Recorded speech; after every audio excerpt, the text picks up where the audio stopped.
Let's take a look right now at stocks this afternoon. The Dow up 156 points, finishing over 38,600.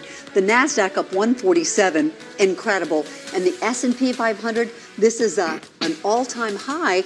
And Mike, we're just 5 points away from a record 5,000 points for the S&P 500. I'm getting ahead of myself. The economy not only seems to look like it's avoided a recession, it looks strong. Mike Giordano here with Mike on the Money with Williams Wealth Management. I mean, we're all kind of owing and owing and oh my goshing about what these numbers look like. I mean, the Dow broke a record at 38,000 just a few weeks ago. Now it's up to 38,600. What's happening? Why are the markets booming so crazy? Yeah, well, records typically beget other records, but we've got the perfect constellation of information right now.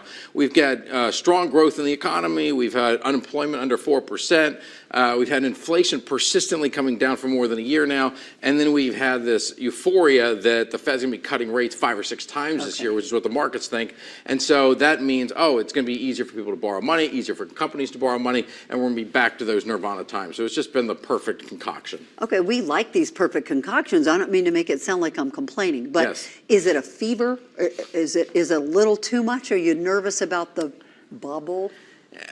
Bubble's a strong word, but markets tend to get out ahead of themselves, either to the upside or the downside. So that is something you have to constantly think about. And then, but AI has really created this whole wave where it's hard to say like what the productivity gains are going to be. So it could really power the future economy in certain ways. So it's really hard to tell in the short term. What I think about is there's a great movie I love called The River Runs Through It. It's the fly fishing movie with Brad Pitt. He's a flawed character, but he's having a great day out on the river, and his brother goes, "I know I'm witnessing perfection." It's like a piece of art, right?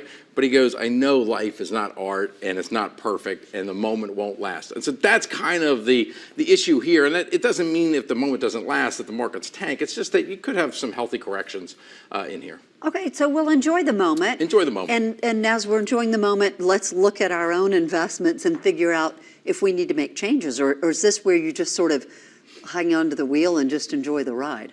Well, this is a great reminder that you do need to be in the markets at all times because you never know what's going to happen. But in terms of whether you need to make changes, it all comes down to your goals. If you're sending a child to college next year, if you're looking to retire in the next year or two, if you got a big goal that you're funding, you really want to take a look at your risk levels. If you've had a risky portfolio when you were younger and all of a sudden now you need that money in the next couple of years, you want to start thinking about dialing it in. If you've still got many, many years before you need the money, then you can still maintain the same kind of strategy. But remember, next couple of years, keep that money in cash. A few years after that, that money can be in bonds. And then stocks you really want for any money that you're not going to need for at least 5 years. Okay, and I have to throw this in here. So many people have a 401k, and that's really about it. Do they need to up that percentage that they're putting into their 401k? It depends. It really depends on their goals. Okay. Yeah, but I mean, investing in a 401k is great. Taking the tax benefits, that's great. But you really want to balance it with what are the goals that you're trying to achieve. Don't take your money. Don't stop investing, certainly, unless you're really in dire straits. But in terms of upping it, it all comes down to how much money you need. Financial awareness and sanity. Yes. Where do those balance out? Well, those are good things. Here's the thing.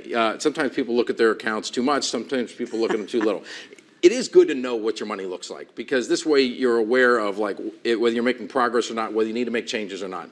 But sometimes people look at their accounts too often, especially when markets are either screaming high or falling significantly. And if it's starting to cause you some consternation, you're not enjoying your life, maybe you need to take a step away. For most people, if they look at their accounts on the monthly or the quarterly statements, you're fine. Excellent. Always wonderful. No complaining. Thank you so much. We'll be right back.